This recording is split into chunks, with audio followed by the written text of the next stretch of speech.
আওয়ামী লীগ যখন পতিত হইল, আমি নিশ্চিত করে বলতে পারি সেই সমস্ত জায়গাগুলো খালি হয়ে গেছে।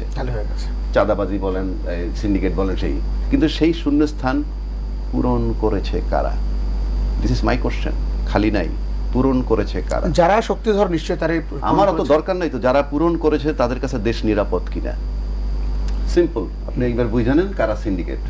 দুই আসেন আইন শৃঙ্খলা বাহিনী, দুইটা কারণে সক্রিয় হবে আইন শৃঙ্খলা বাহিনী। Number one, if Yunus is removed, কালকে ইউনুস সাহেব ধাক্কা দা বাইর করে দেন, রাজ্জাকিরে বসান, সমস্ত প্রশাসন নামবে, আরামসে কাজ করবে।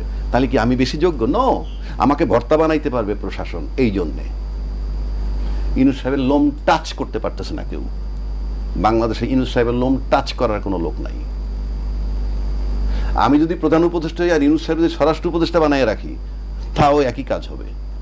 His presence in the state is enough. আরেকটা যদি বলেন যে